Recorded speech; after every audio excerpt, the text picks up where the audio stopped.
ಎಲ್ಲ ಸ್ಪರ್ಧಾತ್ಮಕ ಪರೀಕ್ಷೆಗಳಿಗೆ ಪ್ರಮುಖವಾಗಿರುವ ಪ್ರಚಲಿತ ಘಟನೆಗಳ ಕುರಿತಾಗಿ ಮಾಹಿತಿಯನ್ನು ನೀಡ್ತಾ ಇದ್ದೀನಿ. ಸೊ ಈ PDF ನೀಡಿರುವ ವೀರೇಶ್ ಚಾಲಿಯಾಳ್ ಅವರಿಗೆ ಧನ್ಯವಾದಗಳು. ಸೊ ಇವತ್ತು ನಾನು ದಿನಾಂಕ 8/3/2019 ಅಂದರೆ ಶುಕ್ರವಾರದ ಪ್ರಚಲಿತ ಘಟನೆಗಳ ಕುರಿತಾಗಿ ಮಾಹಿತಿಯನ್ನು ನೀಡ್ತಾ ಇದ್ದೀನಿ. ಸೊ ಮಾರ್ಚ್ 8 ಅಂತಾರಾಷ್ಟ್ರೀಯ ಮಹಿಳಾ ದಿನ 2019. 2019ನೇ ಸಾಲಿನ ಅಂತಾರಾಷ್ಟ್ರೀಯ ಮಹಿಳಾ ದಿನದ ಥೀಮ್ ಏನಾಗಿತ್ತಂದರೆ think equal, build smart, innovative for change, balance for better. Karnataka ರಾಜ್ಯ ಹೆದ್ದಾರಿ ಅಭಿವೃದ್ಧಿ ಯೋಜನೆ ಇದಕ್ಕೆ ಅನುದಾನ ಅಥವಾ ಹಣಕಾಸಿನ ನೆರವು ನೀಡುವವರು ಏಷ್ಯನ್ ಡೆವಲಪ್ಮೆಂಟ್ ಬ್ಯಾಂಕ್. ಹಾಗೆ ಏಷ್ಯನ್ ಡೆವಲಪ್ಮೆಂಟ್ ಬ್ಯಾಂಕ್ ಅಥವಾ ಏಷ್ಯನ್ ಅಭಿವೃದ್ಧಿ ಬ್ಯಾಂಕ್ ಕುರಿತಾಗಿ ಸಂಕ್ಷಿಪ್ತ ಮಾಹಿತಿ ಏನೆಂದರೆ, ಇದು ಸ್ಥಾಪನೆಯಾಗಿದ್ದು 19 ಡಿಸೆಂಬರ್ 1966. ಇದರ ಕೇಂದ್ರ ಕಚೇರಿ ಇರುವುದು ಮನಿಲಾ, ಫಿಲಿಪೈನ್ಸ್. ಈ ಬ್ಯಾಂಕನ್ನು ADB ಅಂತ ಕೂಡ ಕರೀತಾರೆ. ADB ಬ್ಯಾಂಕಲ್ಲಿ ಸದಸ್ಯ ರಾಷ್ಟ್ರಗಳ ಸಂಖ್ಯೆ 67. ಹಾಗೆ ಇದರ ಅಧ್ಯಕ್ಷರಂದರೆ ತಾಕೆಹಿಕೋ ನಕಾವ್. ADB ಬ್ಯಾಂಕ್ನ ಮೊಟ್ಟೋ ಏನೆಂದರೆ fighting poverty in Asia and the Pacific. Airtel ಮತ್ತು ಝೂಮ್ ವಿಡಿಯೋ ಕಮ್ಯುನಿಕೇಷನ್ ನಡುವೆ ಒಪ್ಪಂದ ಆಗಿದೆ. ಸೊ ಕಾರ್ಪೊರೇಟ್ಗಳ ಬಳಕೆ ಸದುದ್ದೇಶಕ್ಕೆ ಏರ್ಟೆಲ್ ಮತ್ತು ಝೂಮ್ ವಿಡಿಯೋ ಕಮ್ಯುನಿಕೇಷನ್ ಈ ಎರಡು ಕಂಪನಿಗಳು ಒಪ್ಪಂದ ಮಾಡಿಕೊಂಡಿದೆ. ಯುವಶ್ರೀ ಅರ್ಪಣ್ ಯೋಜನೆ. ಸೊ ಈ ಯುವಶ್ರೀ ಅರ್ಪಣ್ ಯೋಜನೆ ಪಶ್ಚಿಮ ಬಂಗಾಳ ರಾಜ್ಯ ಸರ್ಕಾರ ರೂಪಿತ ಯೋಜನೆಯಾಗಿದೆ.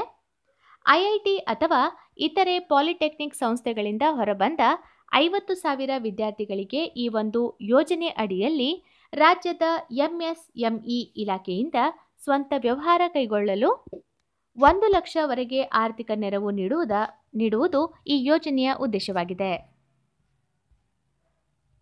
ಅಜಿತ್ ಕುಮಾರ್ ಮೊಹಂತಿ ಇವರು ಬಾಬಾ ಅಟೋಮಿಕ್ ಸಂಶೋಧನಾ ಕೇಂದ್ರದ ನಿರ್ದೇಶಕರಾಗಿ ನೇಮಕವಾಗಿದ್ದಾರೆ. ಹಾಗೆ ಬಾಬಾ ಅಟೋಮಿಕ್ ಸಂಶೋಧನಾ ಕೇಂದ್ರದ ಕುರಿತಾಗಿ ಸಂಕ್ಷಿಪ್ತ ಮಾಹಿತಿ ಅಂದರೆ, ಇದು ಸ್ಥಾಪನೆಯಾಗಿದ್ದು 1954. ಇದರ ಕೇಂದ್ರ ಕಚೇರಿ ಇರುವುದು ಟ್ರೋಂಬೆ, ಮಹಾರಾಷ್ಟ್ರ. ಇದು ಭಾರತದ ಪ್ರಮುಖ ಅಣು ಸಂಶೋಧನಾ ಕೇಂದ್ರ ಇದಾಗಿದೆ. ಭಾರತ ಮತ್ತು ವಿಶ್ವ ಬ್ಯಾಂಕ್ ನಡುವೆ ಒಪ್ಪಂದ. ಸೊ NRETP ಅಂದರೆ national rural economic transformation project ಅಂದರೆ ರಾಷ್ಟ್ರೀಯ ಗ್ರಾಮೀಣ ಆರ್ಥಿಕ ಪರಿವರ್ತನೆ ಕಾರ್ಯವನ್ನು ಭಾರತದಲ್ಲಿ ಜಾರಿಗೊಳಿಸುವ ಉದ್ದೇಶದಿಂದ ವಿಶ್ವ ಬ್ಯಾಂಕ್ನೊಂದಿಗೆ ಭಾರತ ಆರ್ಥಿಕ ನೆರವನ್ನು ಪಡೆಯುವ ಒಪ್ಪಂದವನ್ನು ಮಾಡಿಕೊಂಡಿದೆ. ಹಾಗೆ ವಿಶ್ವ ಬ್ಯಾಂಕ್ನ ಕುರಿತಾಗಿ ಸಂಕ್ಷಿಪ್ತ ಮಾಹಿತಿ ಅಂದರೆ, ಇದು ಸ್ಥಾಪನೆಯಾಗಿದ್ದು ಜುಲೈ 1945. ಇದರ ಕೇಂದ್ರ ಕಚೇರಿ ಇರುವುದು ವಾಷಿಂಗ್ಟನ್ DC. ವಿಶ್ವ ಬ್ಯಾಂಕ್ನ ಮೊಟ್ಟೋ ಅಂದರೆ working for a world free of poverty. ಇದರ ಪ್ರಸ್ತುತ ಹಂಗಾಮಿ ಅಧ್ಯಕ್ಷರು ಅಂದರೆ ಕ್ರಿಸ್ಟಲಿನಾ ಜಾರ್ಜಿವಾ. ಸೊ ನಿಮಗೆ ಸ್ಪರ್ಧಾತ್ಮಕ ಪರೀಕ್ಷೆಗಳಲ್ಲಿ ಕೇಳಬಹುದು, ಭಾರತ ಯಾವ ಬ್ಯಾಂಕ್ನೊಂದಿಗೆ ಒಪ್ಪಂದ ಮಾಡಿಕೊಂಡಿದೆ. ಸೊ ಹಾಗೆ ವಿಶ್ವ ಬ್ಯಾಂಕ್ ಸ್ಥಾಪನೆಯಾದ ವರ್ಷ ಅಥವಾ ಅದರ ಕೇಂದ್ರ ಕಚೇರಿ ಕುರಿತಾಗಿಯೂ ಕೂಡ ಹಲವಾರು ಪ್ರಶ್ನೆಗಳನ್ನು ಎಕ್ಸಾಮ್ಗಳಲ್ಲಿ ಕೇಳಲಾಗಿದೆ. ದೇಶದ ಮೊದಲ 20 ರೂಪಾಯಿ ನಾಣ್ಯ ಲೋಕಾರ್ಪಣೆ. ಸೊ 12 ಅಂಚು ಹೊಂದಿರುವ ನಾಣ್ಯ ಇದಾಗಿದ್ದು ಕೃಷಿ ಕ್ಷೇತ್ರದ ಪಾರಮ್ಯ ಬಿಂಬಿಸುವ ಧಾನ್ಯಗಳ ವಿನ್ಯಾಸ ಮಾಡಲಾಗಿದೆ. ದೃಷ್ಟಿದೋಷ ಹೊಂದಿರುವ ವ್ಯಕ್ತಿಗಳು ಸಹ ಗುರುತಿಸುವಂತೆ ಈ ನಾಣ್ಯಗಳ ವಿನ್ಯಾಸ ಮಾಡಲಾಗಿದೆ. 1, 2, 5 ಹಾಗೂ 10 ರೂಪಾಯಿ ನಾಣ್ಯಗಳನ್ನು ಸಹ ಹೊಸದಾಗಿ ಟಂಕಿಸಲಾಗಿದೆ. ಫೋಕ್ಸ್ ವ್ಯಾಗನ್ ಕಾರು ತಯಾರಿಕಾ ಕಂಪನಿಗೆ NGT ದಂಡ ವಿಧಿಸಿದೆ. ಸೊ ಯಾವುದಕ್ಕೆ ಅಂದರೆ, ಜರ್ಮನಿ ಮೂಲದ ಕಾರು ತಯಾರಿಕಾ ಕಂಪನಿ ಫೋಕ್ಸ್ ವ್ಯಾಗನ್ಸ್ಗೆ 500 ಕೋಟಿ ರೂಪಾಯಿಗಳ ದಂಡವನ್ನು ವಿಧಿಸಲಾಗಿದೆ. ಇದಕ್ಕೆ ಪ್ರಮುಖ ಕಾರಣ ಅಂದರೆ, ತನ್ನ ಡೀಸೆಲ್ ಕಾರುಗಳಲ್ಲಿ BS4 ನಿಯಮಗಳನ್ನು ಉಲ್ಲಂಘಿಸಿ ಹೆಚ್ಚಿನ ಪ್ರಮಾಣದ ನೈಟ್ರೋಜನ್ ಆಕ್ಸೈಡನ್ನು ವಾತಾವರಣಕ್ಕೆ ಬಿಡುಗಡೆ ಮಾಡಿರುವುದು ಮತ್ತು ಕಾರುಗಳಲ್ಲಿ ಡಿಫಿಟ್ ಡಿವೈಸ್ ಅಳವಡಿಕೆಯ ಕಾರಣ. ಸೊ ಮೋಟಾರ್ ವಾಹನಗಳಲ್ಲಿ ಹೊಗೆ ನಿಯಂತ್ರಣ, ಅದರಲ್ಲಿ ಎಷ್ಟು ನೈಟ್ರೋಜನ್ ಆಕ್ಸೈಡ್ ಪ್ರಮಾಣವನ್ನು ಬಳಸಬೇಕು, ಎಷ್ಟು ವಾತಾವರಣಕ್ಕೆ ಸೇರ್ಪಡೆಯಾಗಬೇಕು ಅನ್ನೋದರ ಕುರಿತಾಗಿ ಹಲವಾರು ನಿಯಮಗಳು ಇವೆ. ಸೊ ಅದನ್ನು ಪಾಲಿಸದೇ ಇದ್ದುದಕ್ಕಾಗಿ ಫೋಕ್ಸ್ ವ್ಯಾಗನ್ ಕಾರ್ ವಿರುದ್ಧ ಅಂದರೆ ಕಾರು ತಯಾರಿಕಾ ಕಂಪನಿ ವಿರುದ್ಧ 500 ಕೋಟಿ ರೂಪಾಯಿಗಳ ದಂಡವನ್ನು ವಿಧಿಸಲಾಗಿದೆ.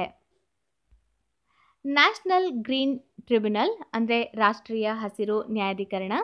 ಸೊ ಇದರ ಮುಖ್ಯಸ್ಥರು ನ್ಯಾಯಮೂರ್ತಿ ಆದರ್ಶ್ ಕುಮಾರ್ ಗೋಯಲ್. ರಾಷ್ಟ್ರೀಯ ಹಸಿರು ನ್ಯಾಯಾಧಿಕರಣ ಕಾಯಿದೆ 2010. ಇಸ್ರೋ ಮತ್ತು CNES ನಡುವೆ ಒಪ್ಪಂದ. ಸೊ ಇದು CNES ಇದೆಯಲ್ಲ, ಅದು ಫ್ರಾನ್ಸ್ನ ಬಾಹ್ಯಾಕಾಶ ಸಂಸ್ಥೆಯಾಗಿದೆ. ಇಸ್ರೋ ಮತ್ತು CNES ನಡುವೆ ಒಪ್ಪಂದದ ಪ್ರಮುಖ ಅಂಶಗಳೆಂದರೆ ಕಡಲ ಕಣ್ಗಾವಲು ಕೇಂದ್ರ ಸ್ಥಾಪನೆ ಹಾಗೂ ಗಗನಯಾನ ಯೋಜನೆಗೆ ತರಬೇತಿ. ಸೌಮ್ಯ ಸ್ವಾಮಿನಾಥನ್ ಇವರು ವಿಶ್ವ ಆರೋಗ್ಯ ಸಂಸ್ಥೆಯ ಡೆಪ್ಯೂಟಿ ಡೈರೆಕ್ಟರ್ ಜನರಲ್ ಆಗಿ ಸೌಮ್ಯ ಸ್ವಾಮಿನಾಥನ್ ಅವರು WHOನ ವಿಜ್ಞಾನ ಕ್ಷೇತ್ರ ವಿಭಾಗದ ಮುಖ್ಯಸ್ಥರಾಗಿ ನೇಮಕವಾಗಿದ್ದಾರೆ. ಹಾಗೆ WHO ಅಥವಾ ವರ್ಲ್ಡ್ ಹೆಲ್ತ್ ಆರ್ಗನೈಸೇಷನ್ ಅಥವಾ ವಿಶ್ವ ಆರೋಗ್ಯ ಸಂಸ್ಥೆಯ ಕುರಿತಾಗಿ ಸಂಕ್ಷಿಪ್ತ ಮಾಹಿತಿ ಅಂದರೆ ಇದು ಸ್ಥಾಪನೆಯಾಗಿದ್ದು 7 ಏಪ್ರಿಲ್ 1948. ಇದರ ಕೇಂದ್ರ ಕಚೇರಿ ಇರುವುದು ಜಿನೆವಾ, ಸ್ವಿಟ್ಜರ್ಲ್ಯಾಂಡ್. ಹಾಗೆ WHOನ ಮುಖ್ಯಸ್ಥರಂದರೆ ಟೆಡ್ರೋಸ್ ಅಡ್ಹನಾಮ್. ಸೊ ಇದಿಷ್ಟು ದಿನಾಂಕ 8/3/2019 ಪ್ರಚಲಿತ ಘಟನೆಗಳ ಮಾಹಿತಿಯಾಗಿದೆ. ಸೊ ಹಾಗೆ ಈ PDF ಅನ್ನು ಪ್ರೊವೈಡ್ ಮಾಡಿರೋ ವೀರೇಶ್ ಜಾಲಿಯಾಳ್ ಅವರಿಗೆ ಧನ್ಯವಾದಗಳು. ಸೊ ಅವರನ್ನು ಕಾಂಟ್ಯಾಕ್ಟ್ ಮಾಡಬೇಕಾದ್ರೆ ಅವರ ಫೋನ್ ನಂಬರ್ 9035269085.